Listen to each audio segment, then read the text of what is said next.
y esta nueva oportunidad que nos da de poder estar juntos. Que Dios les bendiga. Sigan adelante con el culto, donde quiera que usted se encuentre.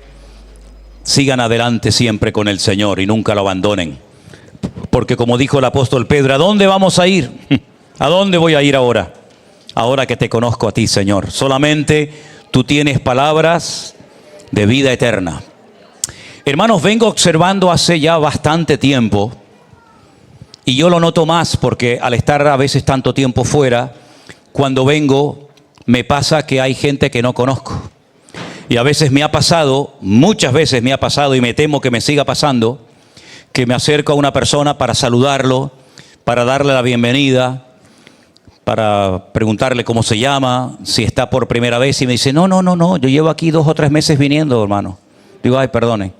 Entonces, sé que hay en esta tarde probablemente también gente nueva, gente que ha estado por primera vez aquí hoy, y hermanos que llevan poco tiempo. Yo sé que a veces el tiempo nos limita mucho, pero hombre, me gustaría sobre todo a las personas que no he tenido la oportunidad de saludar en otra ocasión. Ya los que llevan muchos años ya me conocen y ya no hace falta que me sigan saludando, ¿no? Pero sobre todo a los que no he visto últimamente o la primera vez que nos vemos, hombre, pues deme la oportunidad, ¿no? Después del culto de poder saludarle, ¿no? Y despedirnos también de nuestra hermana Jenny y nuestro hermano Braulio, que se van ya mañana. Ellos, ya sabes, ellos son como el Señor, ¿no? Sabemos que tiene que venir, pero no sabemos cuándo. Así que bueno, estamos contentos de haberle tenido en estos 2 últimos cultos. ¿Hay alguien que está aquí por primera vez en esta tarde? Si me levantas la mano y me lo indicas. Ahí tenemos gente por aquí, tenemos gente por allá. Perfecto, vamos a darles un aplauso de bienvenida. Dios les bendiga. Gracias. Gracias por acompañarnos. No sé si han venido con alguien de visita que les ha traído, o han venido porque el Espíritu les ha traído, pero sea como sea, bienvenidos. Que Dios les bendiga a todos. Muy bien, hermanos, hoy es domingo de resurrección. ¿Cuántos están contentos? ¿Qué sería de nosotros si Cristo no hubiera resucitado? La Biblia lo dice, los más dignos de pena y de compasión del mundo. Porque entonces si Cristo no resucitó, ¿para qué hemos hecho esto? Esto parece sería un funeral, más que un día de gloria y de triunfo, ¿no? Si Cristo no resucitó, todos los hermanos nuestros que han ido muriendo, y a todos los hermanos que los hemos ido despidiendo en funerales y diciéndoles, como yo le dije a mi padre el día que me despedí de él, ya estaba el hombre muerto, y le dije, papá, hasta pronto. Y a mi madre también le dije, hasta pronto, mamá. Si Cristo no resucitó, nunca más los volveré a ver, sino que se lo comieron los gusanos o en algunos casos el fuego los destruyó, ¿no? Si Cristo no resucitó, ¿para qué sufrieron todos aquellos mártires a lo largo de la historia, crucificados, aserrados, devorados por las fieras del circo romano, si estaban muriendo y peleando por un muerto? ¿Qué mérito tiene eso? Ninguno. Si Cristo no resucitó, entonces ¿a quién estamos esperando? Si no va a venir, porque murió. Toda nuestra teología se derrumba. El Apocalipsis mentira, las cartas de Pablo son mentiras, no hay tribulación, no hay anticristo, no hay cielo, no hay infierno, no hay nada. Si Cristo no resucitó, todo se nos viene abajo. No hay esperanza, no hay perdón de pecados. Fue un impostor, nos engañó. Bueno, ustedes saben que desde el primer momento, desde el primer día, las primeras horas de su resurrección, ya comenzaron a circular los bulos, ¿no? El primero fue vengan conmigo a Mateo 28. Mateo 28, versículo 11, la primera mentira que se intentó divulgar con dinero fue la siguiente. Mientras ellas iban, he aquí unos de la guardia fueron a la ciudad y dieron aviso a los principales sacerdotes de todas estas cosas que habían acontecido. Versículo 12, y reunidos con los ancianos, habido consejo, dieron mucho dinero a los soldados, diciendo, decid vosotros, sus discípulos vinieron de noche y lo hurtaron, estando nosotros dormidos. Y si esto lo oyere el gobernador, nosotros le persuadiremos y os pondremos a salvo. Y ellos, tomando el dinero, hicieron como se les había instruido. Escuche, este dicho se ha divulgado entre los judíos hasta el día de hoy. Esa fue la gran mentira que se divulgó en la época de Jesús, y algunos hasta el día de hoy siguen creyendo que lo que pasó fue que sus discípulos se enfrentaron a aquella guardia romana que estaban custodiando la tumba de Jesús, robaron el cuerpo, lo escondieron, vete tú a saber dónde, y le hicieron creer a la gente de su época y a lo largo de la historia que Jesús había resucitado, cuando ellos sabían que era mentira porque lo habían sustraído de la tumba. Sinceramente creo que hay que tener más fe para creer en eso que para creer en lo que realmente sucedió. Porque si ninguno de ellos fue capaz de estar con el Señor hasta el último momento, salvo Juan, porque tenían miedo a las consecuencias que le podían venir, si no fueron capaces de defenderlo en vida, ¿lo van a defender en muerte? ¿Van a ser capaces de aguantar tortura, humillaciones, desprecio, crucifixiones, etcétera, etcétera, para defender a un muerto? Nadie tiene capacidad para defender una mentira si sabe que es una mentira. Alguien puede decir, pero hay gente que ha muerto por mentiras. Sí, claro, muchos, porque ellos creían que era una verdad. Ha habido gente que ha dejado morir a un hijo, a un esposo, a un marido, al negarse a darle una transfusión de sangre, porque ellos creían en una pésima interpretación de las Sagradas Escrituras, que la Biblia prohíbe dar sangre a una persona que lo necesita, y han dejado morir a una persona seguramente con dolor en su corazón, con lágrimas en sus ojos, creyendo que estaban agradando a Dios, y estaban sinceramente equivocados. Ha habido gente que ha hecho atentados y que han eliminado a otras personas porque han muerto por una causa, creyendo que con esa causa, con ese acto tremendo de llevarse por en medio a un montón de gente, y ellos mismos creían que estaban agradando a su Dios. Pero nadie es capaz de dar su vida por una mentira cuando descubres que es una mentira. Es más, está demostrado, se han hecho muchas estadísticas y encuestas de personas que cuando descubrieron que habían creído y predicado y vivido por una mentira, muchos terminaron quitándose la vida. Créanme, es así, Y son estadísticas y son datos que no los han hecho cristianos, sino personas que han estudiado las consecuencias, lo que ocurre en una persona que ha trabajado toda su vida, que se ha forzado por una causa religiosa, que la ha difundido, que ha dado dinero, que se ha sacrificado, y cuando descubre que ha creído en una mentira, muchos se quitan la vida o no quieren saber nunca más nada de nadie, ni de Dios, ni de iglesia, ni de Biblia, ni de nadie. Las estadísticas son terribles. Las personas, cuando se llevan una tremenda desilusión con una secta, con una religión a la cual le dieron la vida, se pasan al otro extremo y no quieren saber absolutamente nada de nadie. Gracias a Dios que hay una pequeña minoría de personas que siguen buscando, porque se dieron cuenta de que estaban creyendo en una mentira, creyendo que era una verdad. Los discípulos nunca hubieran tenido la fuerza, la capacidad de enfrentarse a un montón de soldados romanos, mover una piedra de 3-4 mil kilos de peso, sacar a un muerto fuera, esconderlo, vete tú a saber dónde, y dar la vida por él. Jamás lo hubieran hecho. Jamás. Estaban llenos de miedo y de cobardía, mientras lo veían a él crucificado, insultado, mofado y burlado. No van a tener el valor de poder defenderlo a él estando muerto, ni mucho menos. Pero a lo largo de la historia se han ido publicando y esparciendo mentiras, bulos, como algunos lo llaman. Y tal vez uno de los más conocidos fue que las mujeres que fueron al sepulcro temprano a la mañana, ahora hablaremos de eso, se equivocaron de tumba. Era muy oscuro, era de día, no tenían linterna, no había luz eléctrica, y entonces llegaron a un sepulcro que estaba abierto, estaba vacío, y dijeron, ahí va, ha resucitado. Y entonces salieron corriendo y le dijeron a sus discípulos y a toda la ciudad de Jerusalén y a todo el mundo que encontraron por delante que el Señor Jesucristo había resucitado. Pero esto es algo absurdo, porque el muerto seguiría estando en la misma tumba, ¿no? Se hubieran reído de ellas miles de personas diciendo, pero ustedes están locas. Están creyendo que ha resucitado y está aquí, no ha salido de aquí. Otras personas dijeron que a lo largo de la historia esparcieron el bulo, la mentira, de que Jesús no murió realmente en la cruz. De hecho, hay mucha gente que cree eso, que Él no murió realmente en la cruz, que sufrió una especie de un colapso, ¿no? Era tanta la pérdida de sangre, era tanto el sufrimiento, era tanto el dolor, las humillaciones, toda una noche sin dormir, de aquí para allá, que al final lo que pasó es que colapsó y y perdió el conocimiento y algunos creyeron que estaba muerto. Pero simplemente lo que pasó es que se desmayó.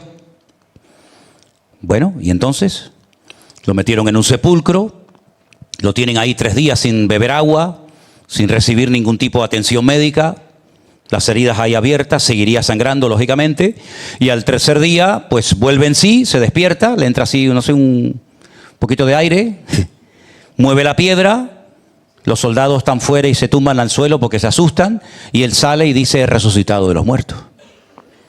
Yo no sé si hay gente aquí o en sus casas que están viendo este culto que creen alguna de estas mentiras, pero nada de esto es verdad.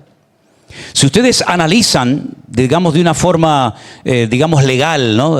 Utilizando la ley, todo lo que se utilizó para desprestigiar a Cristo, mira, se utilizó la traición para apoderarse de él y llevarlo a un simulacro de juicio totalmente ilegal. Es decir, se utiliza la traición para apoderarse de él, la ilegalidad para juzgarlo, la calumnia para acusarlo y el soborno para silenciar la mentira de la gran resurrección. Traición, ilegalidad, calumnia y soborno. Todo le salió mal porque los que intentaron utilizar estos elementos para desprestigiar, para desacreditar la figura de Cristo, quedaron totalmente en evidencia. Probablemente en el infierno, eso ya es una opinión personal, ¿no? Es una hipótesis. Probablemente en el infierno, más de un demonio celebró la muerte del Mesías. Porque si alguien supo en esta vida y en el mundo espiritual que Jesús murió, ese fue el infierno entero, los demonios y el diablo. Él sabía perfectamente que había muerto el Mesías en la cruz. Porque además de que lo sabía porque estuvo allí, aunque no lo vieron, él sabía las Escrituras, porque el diablo no es ateo. El diablo sabe perfectamente las Escrituras y sabía perfectamente que el Mesías vendría a este mundo, que moriría en una cruz. Y también sabía que existían textos que hablaban de una posible resurrección. Por eso se tomaron todas las medidas para impedir que saliera. 16 soldados romanos para cuidar a un muerto. Una piedra de 4.000 kilos en la puerta. Un precinto romano que el que lo viola es condenado a muerte. Muchas medidas se tomaron para que no resucitara. Ahora, si les soy sincero, y seguramente ustedes en alguna ocasión lo han hecho, yo tengo aquí los apuntes que he estado tomando en esta semana, sí, digamos a título personal, no están ni pasados a limpio ni nada. ¿No les parece a ustedes que hay como contradicciones entre los 4 evangelios que tenemos referentes al tema de la resurrección? Porque hay milagros que aparecen en todos los evangelios o en 2 o 3 y son prácticamente idénticos. Y hay parábolas que Jesús cuenta que las registra Mateo, que Lucas o Juan las cuentan prácticamente igual. Pero cuando vamos a los evangelios y leemos cosas referentes a su resurrección, parece que hay como contradicciones. Y le voy a poner algunos ejemplos. Por ejemplo, en el evangelio de Mateo dice que quien fue al sepulcro temprano a la mañana fue María Magdalena y otra María, dicen. Claro, en la Biblia hay un montón de mujeres que se llaman María. Dice, fue María Magdalena y otra María. Pero Marcos dice que fue María Magdalena, María la madre de Jacobo y Salomé. Ya hay 3. Lucas dice que al sepulcro temprano a la mañana fue María Magdalena, Juana, María, la madre de Jacobo y otras mujeres. Y Juan nos dice que la que fue al sepulcro fue María Magdalena. ¿No parece como una contradicción? Después dice Mateo que hubo un gran terremoto cuando se movió la piedra. Ni Marcos, ni Lucas, ni Juan nos hablan de que hubo un terremoto. Mateo dice que había un ángel que movió la piedra y se sentó sobre ella. Pero Marcos dice que cuando entraron al sepulcro había un joven vestido de ropas blancas sentado dentro del sepulcro. Lucas dice que había 2, no 1, 2 ángeles. Y Juan también dice que había 2 ángeles. Sabemos que María Magdalena intentó abrazar a Jesús y Jesús le dijo, no me toques porque aún no he subido al Padre. Sin embargo, Mateo nos dice que hubieron mujeres que abrazaron sus pies y lo adoraron. No son contradicciones. De hecho, antes de que empezara el culto, yo le pedí a 4 personas, le entregué 4 papeles, para que, como si fueran los evangelistas, ¿no? Mateo, Marcos, Lucas y Juan, nos contaran algunas cosas referentes al culto desde el momento que empezó. Voy a pedir a esas 4 personas que pasen un segundito aquí, por favor. No se habrán ido, ¿no? ¿Ah? ¿Me imaginas? Tenemos a nuestro hermano Jorge, a Agustina, a Edison y a Sonia. Yo les entregué un folio para que fueran anotando desde que empezó el culto hasta ahora sus impresiones. Suban aquí, suban por allá. Y vamos a ver qué es lo que cada uno ha registrado referente a este culto donde todos nosotros estamos en esta tarde. Por ejemplo, Edison. Yo puse la alabanza muy buena con las canciones acordes al día de hoy. Los juguier muy bien organizados. Las personas atentas a la alabanza que se están cantando. Siempre ordenadas las personas, tanto de pie como sentadas. Y hay armonía en la iglesia. Hay armonía en la iglesia. Muy bien, quédate aquí. A ver, Agustina, pásate un segundito, por favor. Las mujeres son más observadoras que los hombres. Algunos, ¿no? Vamos, a ver. Bueno, yo puse concentración que se ve en los hermanos al adorar, un ambiente de adoración. Hice énfasis en las alabanzas, sobre todo una en específico que alababa y exaltaba el nombre de Cristo. Y también la palabra que se ha leído con énfasis en la resurrección de nuestro Señor. Perfecto. Sonia. Bueno, pues a mí me llamó mucho la atención y escribí que la alabanza ha estado espectacular, acorde con la fecha, como se han implicado todos los presentes armoniosamente alabando al Señor y el buen servicio de los ujieres acomodando a tantas personas y la cantidad de personas nuevas que vienen cada día. Ok, perfecto. Jorge. Yo tengo una lista grande, ¿eh? Bueno, yo fui un poquito más observador. Gente levantando las manos, la gente cantando en adoración, gente saludándose, buena acústica, hermanos sacando fotos y vídeos. Música, los músicos mirando a las pantallas para ver quiénes estaban conectados. La gente que se ríe por los comentarios del pastor sobre los enfados. Hermanos repartiendo el pan y el vino. Yo puse todo. Tú me dijiste todo, pues todo. Hermanos que participan del pan y del vino. Todos los hermanos unidos en una sola oración. Todos conectados como tanto los de la iglesia virtual como los de la iglesia de aquí. Todos los niños que pasan a sus escuelas acústicas, 7 personas nuevas que vinieron por primera vez y los hermanos que estaban tomando apuntes. Ok, muy bien. Damos un aplauso a los hermanos en esta noche por su trabajo. Excelente. Muy bien. Muy bien.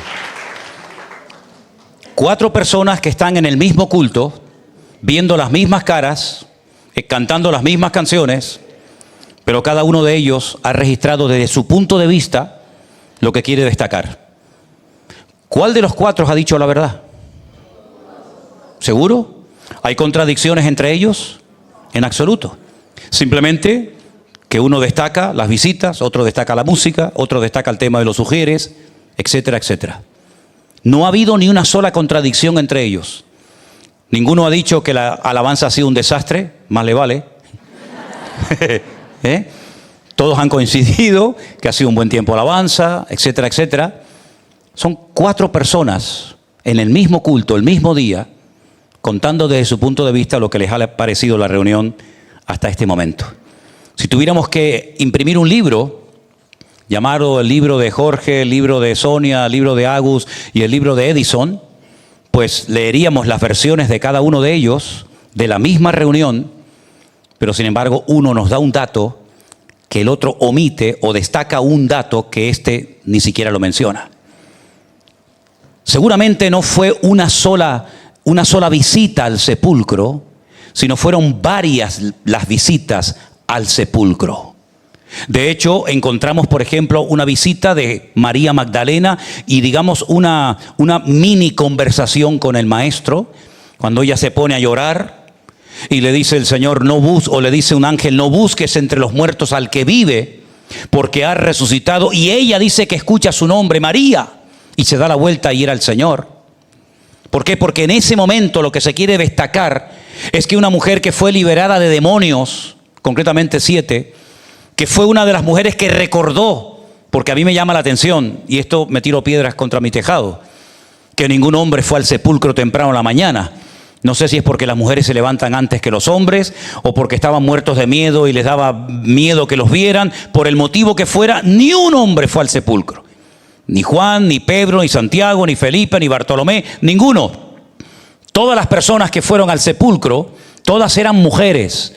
Y hay un evangelista que cuenta la visita de esas mujeres, pero hay otro evangelista que lo que quiere destacar es que una mujer valiente, que fue liberada, como acabo de decir, de demonios, se atrevió a ir temprano a la mañana, probablemente hasta jugándose la vida, dándole vueltas a la cabeza, ¿cómo me voy a meter en el sepulcro y terminar de prepararlo?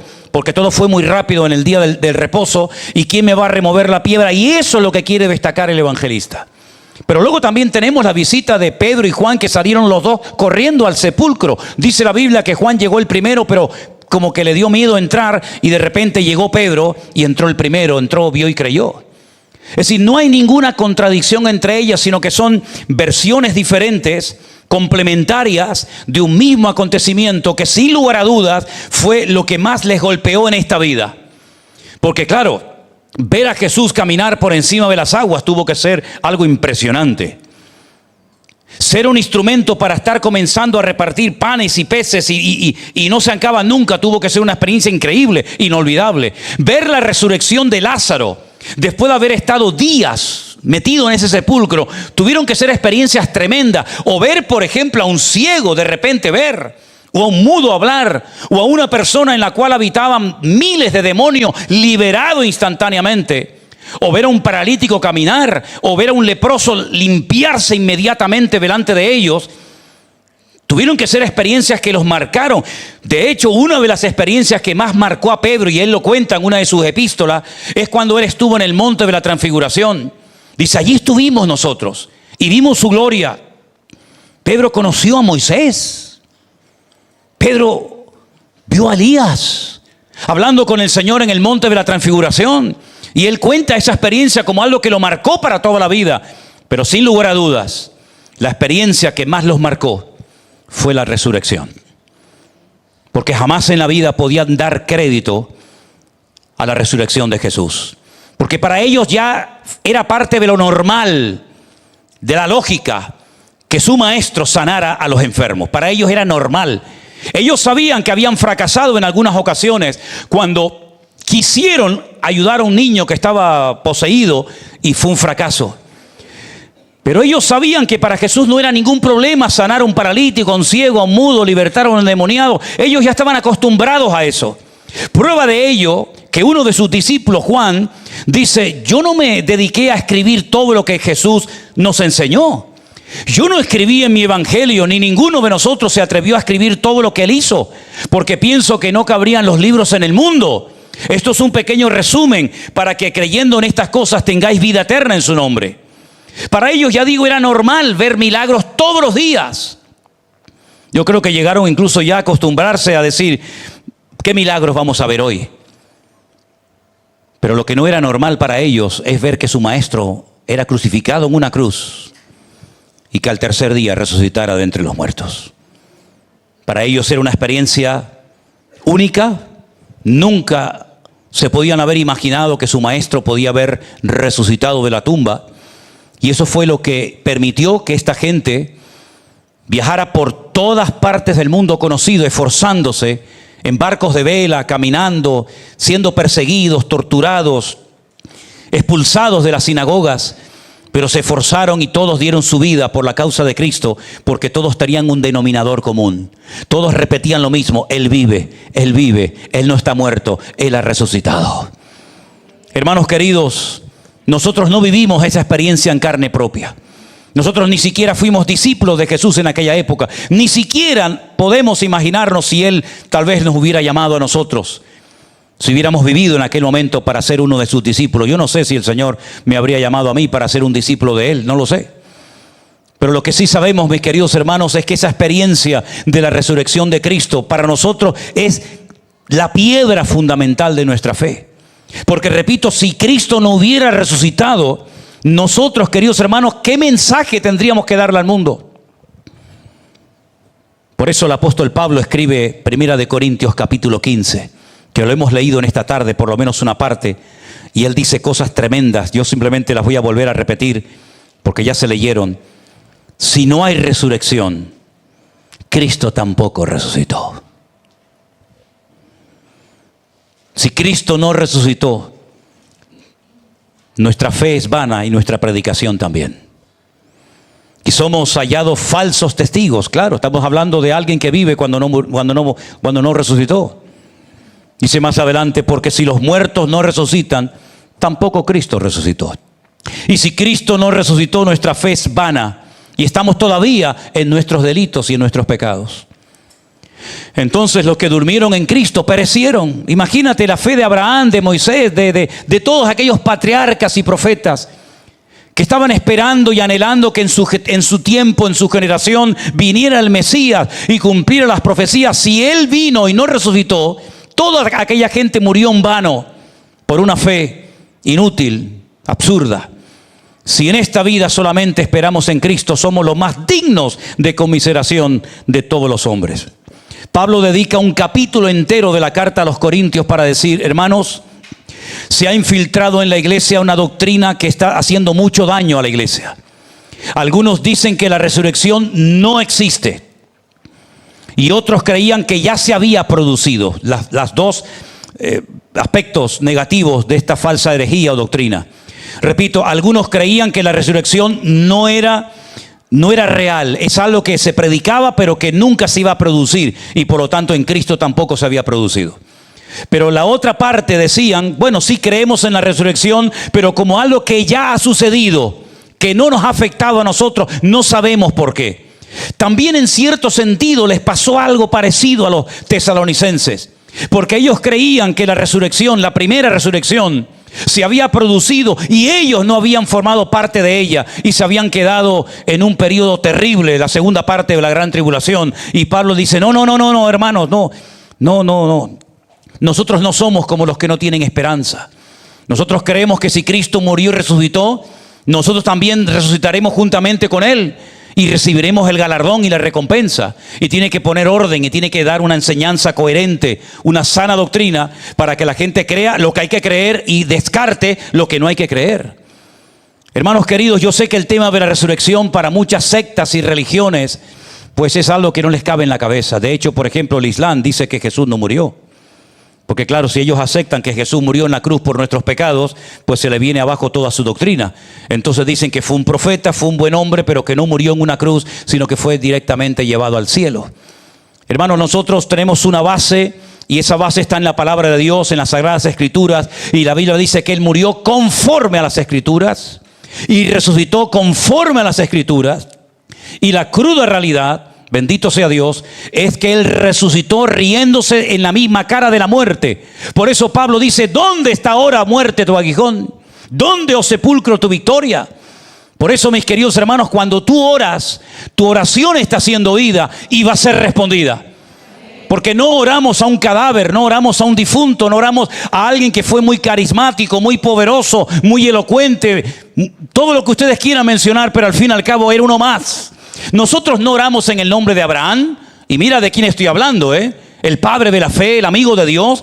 Nosotros no oramos en nombre de José, o en nombre de Jeremías, o en nombre de Isaías, o en nombre del apóstol Pedro, o en nombre de la Virgen María, o en nombre de cualquier otro profeta de la antigüedad. No, oramos en el nombre, sobre todo nombre, de alguien que está vivo, que ha prometido estar con nosotros todos los días hasta el fin del mundo.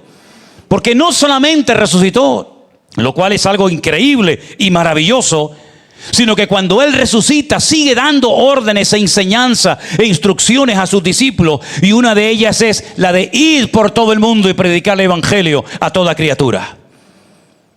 Y por si alguien tiene miedo de decir, pero claro, si yo me voy a la India como algunos se fueron, o me voy a Armenia como algunos se fueron, o me voy a cualquier parte del mundo, me voy solo, Señor, ¿qué seguridad tengo de que tú estás conmigo? Antes de que entrara la duda en sus mentes, Él le dice, y quiero que sepan que cuando hayan enseñado estas cosas que yo les he enseñado a ustedes, yo estaré con vosotros todos los días hasta el fin del mundo, hasta que yo venga. En otras palabras, Él es omnipresente. Porque esta promesa que la lee un hermano en cualquier otra parte del mundo y la leemos nosotros aquí y la lee un hermano en otro continente, para todos es exactamente igual. Porque el único que puede estar en todas partes al mismo tiempo es Dios. El diablo no puede estar en todas partes al mismo tiempo. ¿Qué más quisiera él? Los demonios están aquí o están allá, no pueden estar en todas partes al mismo tiempo. Pero sin embargo el Señor Jesucristo puede estar en millones y millones de corazones de vida. ¿Por qué? Porque Él es Dios. Y como es Dios, la muerte no pudo con Él, porque Él la venció y la venció eternamente y para siempre. Y ahora su victoria es nuestra victoria. La garantía de que si algún día yo muero y me entierran, yo voy a resucitar también. Y la Biblia nos habla de dos momentos donde habrá una masiva, una multitudinaria resurrección.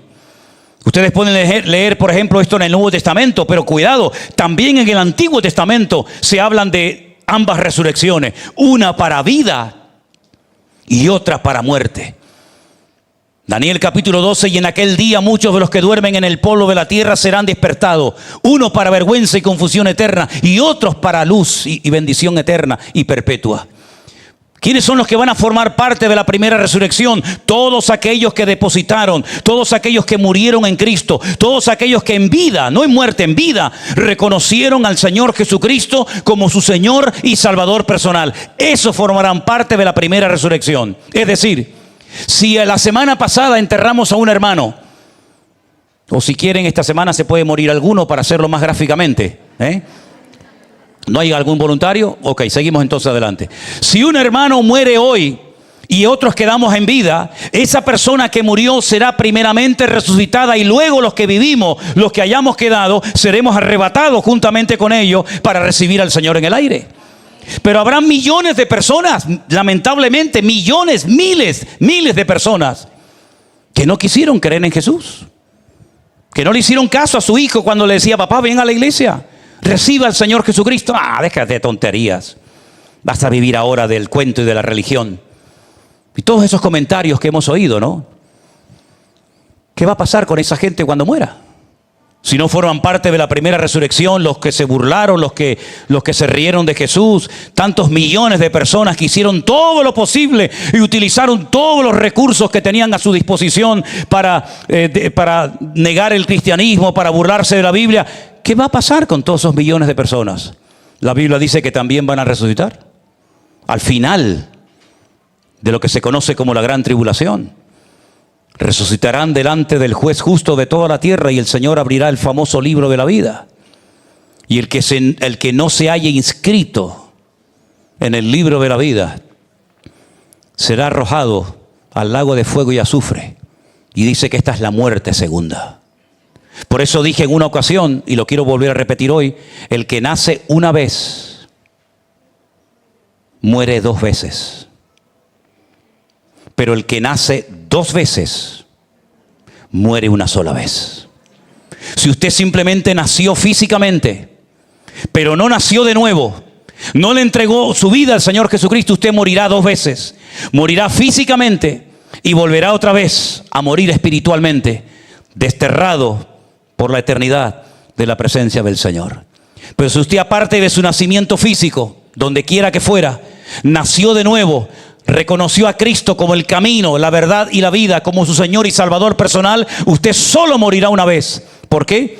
Porque la muerte no tendrá poder sobre nosotros, sino que resucitaremos con un cuerpo glorificado y transformado, exactamente igual que el cuerpo que Jesús tuvo después de la resurrección. Después de la resurrección de Jesús, cuando su cuerpo era transformado sin limitaciones de espacio ni de tiempo, era capaz de estar en Jerusalén hablando con sus discípulos y al instante aparecer en el camino de Emaús, que está a un montón de kilómetros de Jerusalén, y desaparecer de la vista de aquellos que le reconocieron cuando partió el pan y la comida con ellos, y aparecer en otro punto geográfico del país. Era capaz de entrar a las habitaciones con las puertas y cerrada la ventana, porque traspasaba las ventanas, traspasaba las puertas, y se quedaban sorprendidos diciendo: ¿por dónde ha entrado? Cuando es capaz de aparecer entre nosotros y desaparecer de nuestra vista en cuestión de segundos. La Biblia nos enseña que nuestros cuerpos, que es el estuche, es la funda, ¿verdad?, que contiene al verdadero yo, porque tú cuando mueres seguirás viviendo. Por cierto, saben que hay expresiones en hebreo que nos ayudan un poco a entender la trascendencia de lo que estamos hablando. Por ejemplo, la palabra Beit siempre se emplea para casa de café, Beit Café, el Bet Jolín es la casa de los enfermos, el Bet Knesset es la casa de estudio. ¿Saben cómo se llama el cementerio? El Bet Hayim. ¿Y Bet Hayim qué significa? La casa de los vivos. La casa de los vivos. Porque lo que enterraron fue polvo. Y dice la Biblia que el polvo vuelve al polvo. Lo que enterraron fue el envase. Pero lo que somos realmente, nuestra alma y nuestro espíritu, no mueren cuando nos entierran. Y por eso es muy importante que nosotros tengamos mentalidades y tengamos una mentalidad trascendente.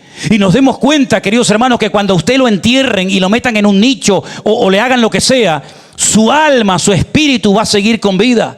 Hasta que Dios le dé un nuevo cuerpo para que pueda aguantar y soportar la eternidad. Ya sé que para algunos esto es locura. Es que el evangelio es locura para los que no creen.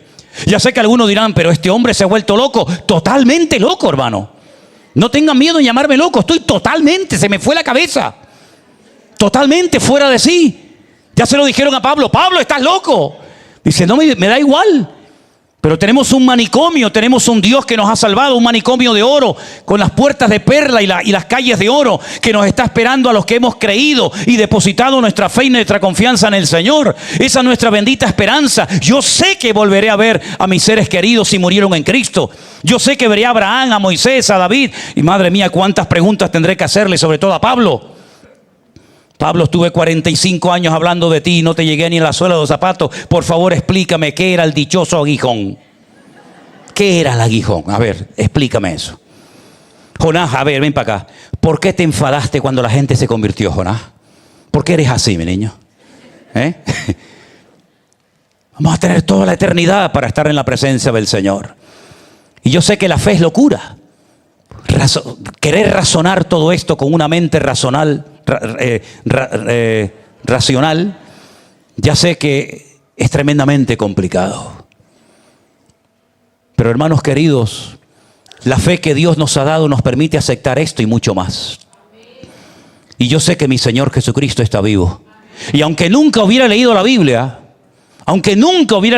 ni escuchado a ningún predicador, yo sé que el que me cambió a mí, el que me liberó a mí y el que me sanó a mí, no fue un santo, ni una virgen, ni un cadáver, sino fue el Rey de Reyes y Señor de los Señores, porque sana, liberta y hace señales y maravillas hoy en día. ¡Aleluya! A Él la gloria y la honra. Bendito sea Dios. Claro que sí. Y este mensaje intentaremos darlo al mayor número posible de gente. Algunos se burlarán, lógico. También se burlaron de Él. Algunos dirán, pero esto no tiene ni pies ni cabeza. Bueno, pues quítele los pies y la cabeza. Quédese con el contenido. Pero la paz de Cristo es real. Dios ha respondido a nuestras oraciones. Dios ha puesto su presencia en nuestras vidas. Y no cambio esta vida por ninguna otra. Sinceramente. ¿Ustedes creen que Jesucristo está vivo? Pues permítame decirles que hay una promesa más que Él dio que es espectacular. Y es esta. Yo estaré donde están 2 o 3 reunidos en mi nombre. Cuando hoy comenzamos esta reunión, este culto, al principio se oró en el nombre de Jesús y se le invitó a Él para que estuviera hoy aquí con nosotros en este culto. Y Él está aquí para sanar, para liberar, para restaurar, para perdonar pecados, para darnos fuerzas para poder seguir adelante. Y ya sé que el mundo se ha vuelto loco, pero les recuerdo también que Él dijo, oiréis de guerras y rumores de guerras. Mirad que no os turbéis, porque esto es simplemente el principio de dolores. Y por haberse multiplicado la maldad, y no se ha multiplicado la maldad, hermanos, ¿qué les parece?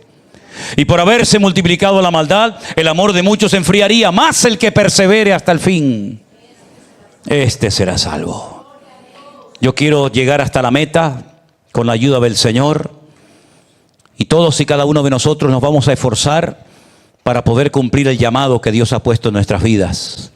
vendrán luchas, vendrán dificultades, pero tenemos que aprender a cubrirnos las espaldas los unos a los otros. Cuando veas a un hermano tropezar, caer o hacer algo incorrecto, tápalo, cúbrelo, ayúdalo. ¿Han leído ustedes el libro del Cantar de los Cantares alguna vez? ¿Alguna persona aquí ha leído alguna vez el libro del Cantar de los Cantares? ¿Sí? ¿Les gusta? Es el libro más importante de la Biblia, porque habla del tema más importante, el amor. ¿Y hay algo más importante en la vida que el amor? En ese capítulo se dicen cosas muy fuertes, ¿verdad? Y uno dice, uy, pero ¿esto qué es?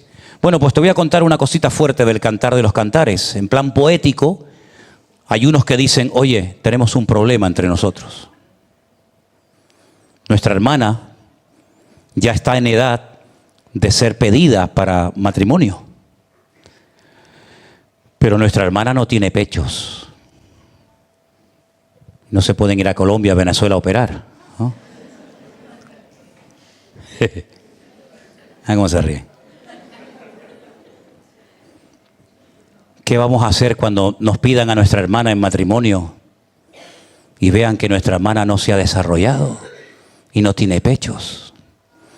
Dicen, si ella es una torre, la cubriremos de tablas y haremos una torre de marfil alrededor de ella y la cubriremos para que no vean su carencia o su problema, llámalo como quieras. En otras palabras, de una forma poética, ¿qué nos está enseñando el Señor? Vamos a cubrirnos las espaldas los unos a los otros, ¿no? Vamos a orar los unos por los otros y no estar pendiente mirando, ay, te pillé, mira lo que hizo, mira lo que dijo. No. Vamos a cubrir las espaldas de nuestro hermano, ¿verdad? Como los guardaespaldas, ¿no? Que cubren las espaldas y son capaces de ponerse delante del tiro cuando se lo van a dar a su jefe o a quien los haya contratado, ¿no? Y no divulgar, y no grabar un vídeo y decir, hermana, te voy a mandar algo para que lo vea. Mira dónde estaba el hermano el otro día, y se lo manda. ¡Ah! No puede ser. Vamos a orar por el hermano y se lo mandas a 50 contactos para orar. Y esos 50 dice, hay que orar mucho por el hermano. Y otros 50 contactos. Y cuando te das cuenta, medio mundo se ha enterado de que el hermano el otro día hizo no sé qué cosa. En vez de decir, silencio, vamos a orar. Vamos a cubrirlo, como dice el Cantar de los Cantares. ¿Qué fue lo que hizo Cristo? Si Cristo dijera, ven un momentito, pongan en esa pantalla todo lo que tú has hecho antes y después de haberme conocido a mí. Vamos a ver la vida de la hermana tal o del hermano cual. Vamos a ver la vida, los pecados que cometió, con quién, cuándo, dónde. ¿Te gustaría? Sería terrible. Sería terrible. Pues el Señor dijo, Padre, mátame a mí. Crucifícame a mí. Yo sé que son dignos de muerte. Yo sé que lo que han hecho no te glorifica, no te honra a ti. Pero Señor, yo voy a morir por ellos. Ensáñate conmigo, hazme a mí el punto, ponme en tu punto de mira y derrama toda tu ira y tu agresividad contra mí, porque yo voy a cargar el pecado de toda la humanidad. Si después quieren creer en mí o no, allá ellos. Pero nunca podrán decir que no los amé. Nunca podrán decir que no moví el cielo y la tierra para cubrir sus pecados y para darles una oportunidad para que se vuelvan a levantar y seguir adelante. Ese es el espíritu de Cristo, queridos hermanos. El Cristo que resucita sabe que Pedro le ha abandonado. El Cristo que resucita no pierde la memoria, no entra en una amnesia. No es como esas películas de Cristo. ¿Han visto esas películas antiguas de Cristo? Que cuando se acercan los discípulos casi te da miedo decir, no vengas, quédate ahí. Porque viene esa música. Y viene así y tú dices, quédate ahí, sale, vete para allá. No es ese Cristo. Es el Cristo que le dice, Pedro, tú me amas, Pedro. Y podía haberle dicho, pero Pedro, ven para acá, ven para acá. Pero no le dice nada. Y cuando va a un culto donde falta uno, porque siempre en los cultos siempre falta uno, nunca están todos, ¿verdad? Ya pasaba en los tiempos de Jesús, imagínate hoy en día. Yo cuando estoy predicando ya me di cuenta quién vino y quién no vino, pero resulta que llega un día el Señor Jesucristo al culto y el que tenía que estar no estaba. Y encima cuando le dicen, el Señor estuvo en el culto, dice, en el culto estuvo el Señor. ¿Cómo va a estar en el culto el Señor si está muerto? Si no, lo hemos visto, ha resucitado. Dice, mira, si no toco, si no meto mi dedo en sus llagas, yo no voy a creer. Y en el segundo culto el Señor se presenta y le dice, Tomás, ven un momentito, mira, mete las manos aquí, no querías comprobar, aquí estoy. En otras palabras, es un Señor que viene para restaurar nuestras vidas. No viene para condenarnos, no viene para complicarnos la existencia, sino al contrario, viene para unir, para perdonar, para restaurar, para bendecir. ¿Cómo no vamos a amar a ese Señor? ¿Cómo no vamos a adorarle a Él si no hay otro como Él, hermanos? Cuando estamos enfermos nos ha sanado. Cuando estamos desanimados nos ha levantado y nos ha dado una oportunidad. Cuando hemos caído y tropezado nos ha perdonado. ¿Cómo no vamos a enamorarnos y seguirle a Él si no hay otro como Él? Lean la historia de cualquier personaje religioso, político o de la índole que sea, y no hay nadie que se le pueda acercar a Él en nada. Fue un ejemplo en todo. Mira, y ¿sabes qué? Y termino, porque si empiezo a hablar de Él no voy a terminar nunca. María Magdalena fue temprano a la mañana pensando que iba a ser la primera en encontrarse con Él, y resulta que cuando llega al sepulcro ya Él hacía tiempo que había resucitado. No le ganó ni a la hora de levantarse. En nada le vamos a ganar al Señor, en nada. Siempre estará con nosotros todos los días hasta el fin del mundo. Así que quiero que cierres tus ojos en esta tarde ahí donde estás y le digas simplemente, Señor, gracias. Gracias, Señor. ¿Cómo no voy a adorarte? ¿Cómo no voy a bendecirte con lo que tú has hecho por mí? Si en esta tarde entre nosotros o ahí en las casas, detrás de las pantallas, detrás de las cámaras, perdón, hay alguna persona que nunca ha recibido al Señor Jesucristo en tu corazón como tu Señor personal, ahora es el momento. Ahora es el momento de decirle, Señor, perdóname. Ahora entiendo que soy pecador, que estoy como una oveja descarriada, pero quiero volver a ti. Me humillo, Señor, y pido que tú me limpies y entres en mi corazón. ¿Cómo no voy a dejar la idolatría? ¿Cómo no voy a cambiar a Cristo por un muñeco de palo, de madera o de oro? Después de haberlo conocido a Él, ¿cómo me voy a atrever a postrarme ante una cosa creada por las manos del hombre después de conocerlo a Él? No hay nada que se pueda comparar a Él. No hay experiencia, no hay sustancia, no hay religión, no hay nada que se pueda comparar al amor de Él, de Cristo. Por eso, como cantamos esta tarde, te amo, Señor, te amo, Jesús. Y por eso, hermanos, me da igual si me llaman o no. Me da igual. Me da igual si me visitan o no, si me saludan o no. Ya me da igual todo eso. Ya teniéndolo a Él, lo tengo absolutamente todo. Claro, es bonito tener hermanos, amigos, ¿no?, con los cuales podamos ir al culto juntos o cantar juntos al Señor. Pero si viviéramos solos en una isla, sin esposa, sin hijos, sin nada,